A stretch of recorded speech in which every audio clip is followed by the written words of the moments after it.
So I'm here this morning with Mike Brolly Gilbert in I don't know, it's like the kind of den of lures, Aussie collectible lures in Australia. So Mike, I'm really pleased that you let me come into your amazing shed here and to see your collection today.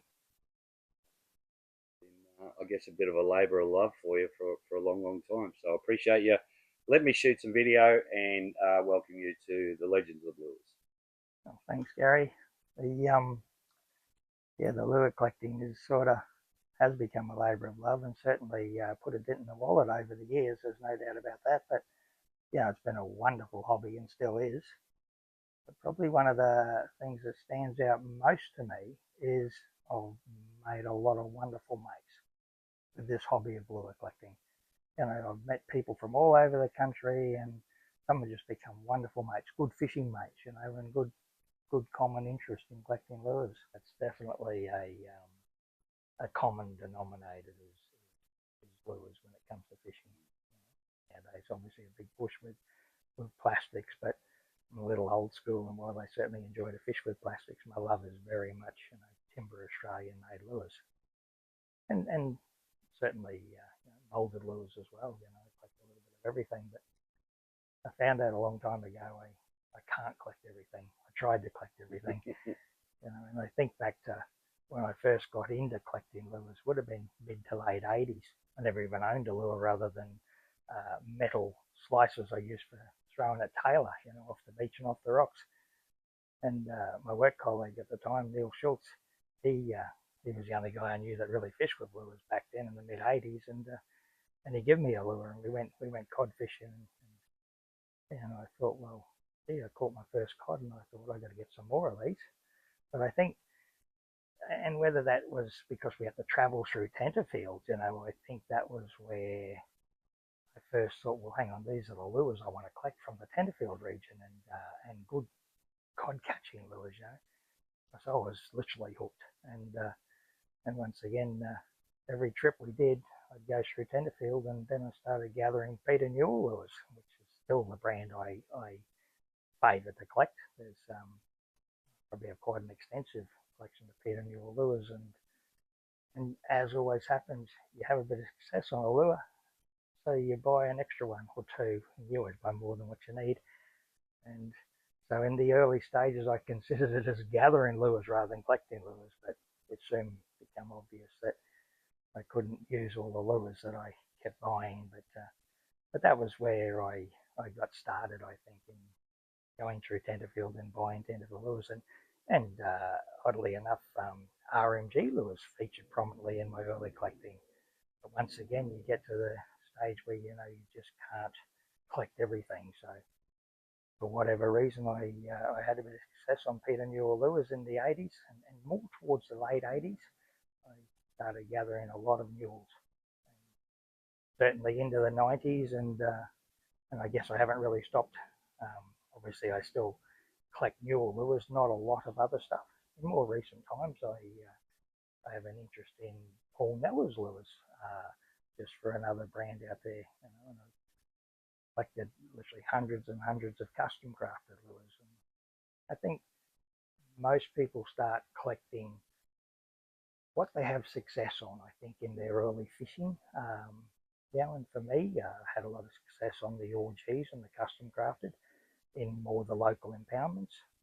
So when I wasn't chasing cod down in the Tenterfield region, I was fishing Somerset Dam, and to a lesser extent Wivenhoe Dam. But the success in the early days would have been custom crafted and OG. So naturally, they were a one that I collected. Certainly, my advice for anyone that's getting into collecting is, collect what you first started using, I think. And for people now in this current era, a lot of people are collecting plastic lures or molded lures because that's what they were introduced to, and I kind of get that.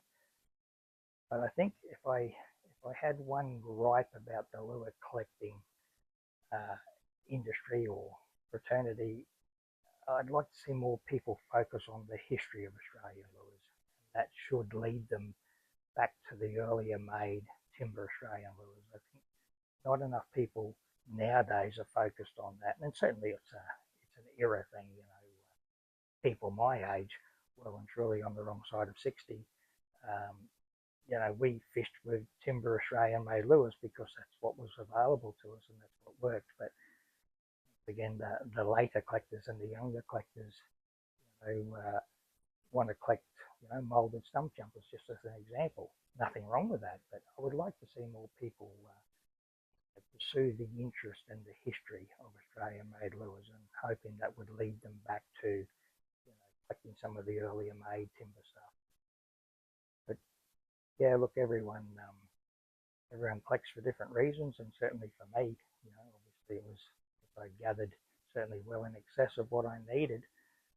I think that people now have this misconception that collecting lures may be an investment opportunity, and there's probably quite a few notable collectors that have got into collecting thinking that they were going to make their fortune in a short time, but the reality is, lures that used to be worth substantial dollars now, the interest in those lures has dropped off, so has the value, and people are finding now that they can't recover their money. So I would never advise anyone to get into lure collecting as an investment opportunity.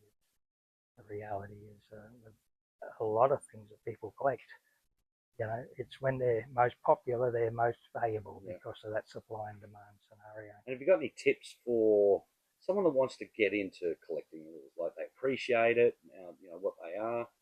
How do they kick off? Look, nowadays everything I guess is through Facebook sites. Back in the early days there was a Lure More forum, and then there was Lure Lovers forum, and people could go in there and just chat to like-minded people. But for people to identify what's collectible, I think becomes more of a personal preference. Generally, like I said earlier on, I think it's what people started fishing with, that they had a bit of success, or they might know a lure maker, and so they start collecting a few of their lures. They give them lures often to trial and see how they go. And if they have some success on, of course they want more. But identifying collectible lures is again more of a personal preference. Everyone has a different influence. In my case, once again, it was a work colleague that gave me a lure. I had some success on it, and then I couldn't get enough of them. Before I knew it, I went from gathering a few to collecting a lot. But for everyone, I think if there's a particular lure that they just like the look of, they need to do some research on it, and then find a little bit about the maker, and hopefully they'll fish that brand and have a bit of success on it. So, but what becomes a valuable lure, once again, that supply and demand scenario, I think take an ordinary price lure to a silly price lure. Everyone wants to collect the same brand, and there's been a lot of brands over the years that just seem to take priority, and some have fallen by the wayside with very little interest in them when they were just crazy over collecting them. Nowadays there's still a few that people really want to collect. Timber stump jumpers come to mind. For a lure that was in a fairly isolated area in that northern Victorian sort of region, very southern New South Wales region. Obviously, the Murray River comes to mind down that area. They collect it all over Australia. Everyone wants a timber stump jumper in their collection. But once again, some people just choose a brand and go with it. Other people want to collect a little bit of everything, like me. I made that mistake in trying to collect everything, and I soon realised I need to cull a few brands. Oh, look, the Tenterfield makers, and there's a lot that in and around Tenterfield, but still fall into that category. And some of the guys from Inverell, for example, Rob Gaydon comes to mind, from Glen Innes. So, but we heaped them all together as Tenterfield makers because they were from that general region. That region was a good fish producing region too. A lot of cod caught from in around that area. But So many people from other parts of the country have learnt from those lure makers from that Tenterfield region. Mm. You know, so many people started out, the Shane Murphys, Tom Barrett, obviously Whitty's lures. There's so many other brands that probably don't get the recognition that they deserve, but they all had an influence from the Tenterfield region. Yeah. Certainly, like Don Lawson, it's just there's heaps of them. But yeah, certainly in my early days, it was all about mules and RMGs, and they were as Tenterfield as you got, they were from that general. So, Mike, on a personal note, what's your most memorable catch, mate? Look, I think, oddly enough, my most memorable catch was actually caught really by my son when he was a young fella. He caught a lot of big 5 kilo yellows, and that was back in the answer days too, catching them on 3 kilo, 3 and 4 kilo mono. And my most memorable catch was actually caught by my son. And Yeah, if you had to pick just one colour lure and fish with it all day, what colour? green. Green. It Green. ain't chartreuse. Yeah, look, Yeah. it just works. Look, there's always been this, and I call it a misconception.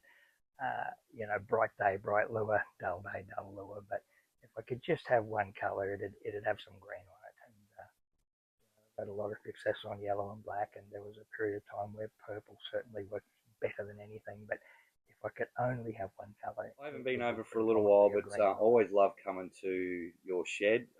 It's just amazing having a look at your collection, and that's only about half of what you lures. I know you've got more stacked in boxes everywhere.